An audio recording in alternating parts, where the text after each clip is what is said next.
Welcome and thanks for joining us today for another inspirational discussion here on the LZBC podcast. Today's topic is Finding Peace in God's Plans with our host Myrtle Fisher and Alan Ross. Enjoy and be blessed. Hey everybody, and welcome to another deep dive.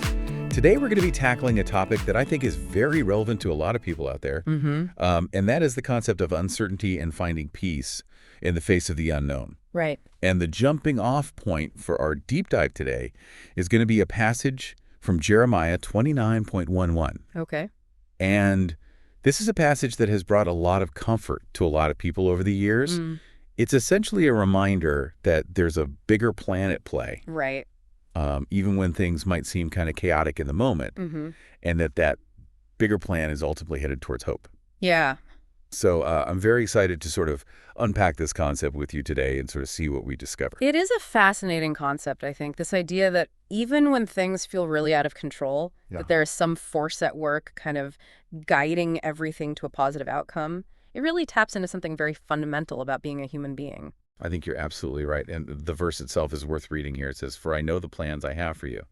This is God speaking. "Plans to prosper you and not to harm you. Plans to give you hope and a future." Yeah. You know, it's so reassuring just to hear those words. It is. Even when things are really, really tough, that there's this sort of guiding hand leading us towards something better. But I think one of the things that's really intriguing to me about this is that phrase, hope in a future. Right?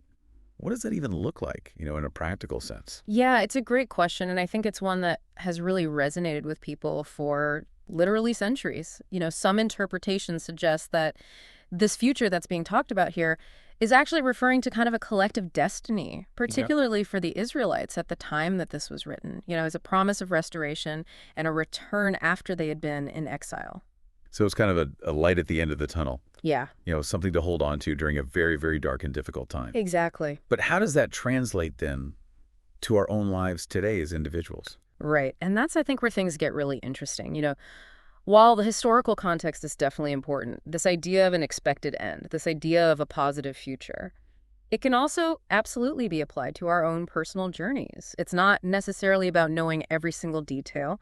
You know how things are going to unfold. It's more about trusting that even in the midst of the challenges that we face, there's a purpose, a reason for it all. So it's not necessarily a predetermined path, but rather just like this kind of sense that we're being guided even when we don't know exactly where we're going. Exactly. And that's where that sense of peace comes in. It's Right. about surrendering to something bigger than ourselves, even when we don't fully understand it. Think about those times in your own life when you could look back and you're like, wow, if that hadn't happened, I wouldn't be where I am today.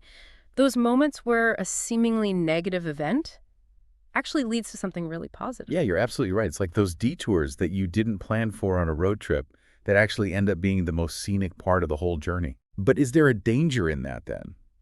In just accepting everything as part of the plan and kind of passively just letting whatever happens happen? Where does personal responsibility fit into all of this? Yeah, that's a great point. It's not about just, sitting back and letting life happen to us. We still have choices to make. We still have actions to take.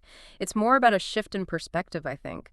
Instead of feeling overwhelmed by uncertainty, we can start to view those challenges as opportunities for growth. We can start to view those challenges as opportunities to learn, knowing that even in those really difficult moments, there's something bigger at work that's ultimately going to lead towards something good. So it's not about being passive. It's more about finding that sense of peace and purpose, even within the struggle. Exactly. You got it. It's about trusting that we're not alone in those moments and that there's a bigger picture unfolding, even if we can only see a tiny little piece of it right now.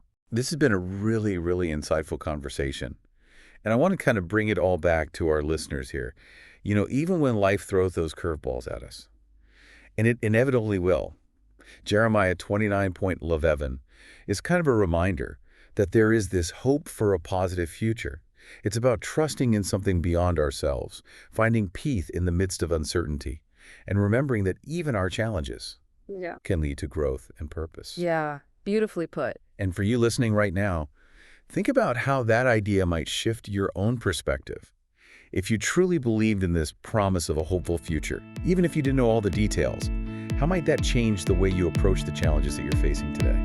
It's a really powerful thought to carry with you, don't you think? I think so. Thanks you for joining us for another LZBC podcast. Till next time, keep the faith.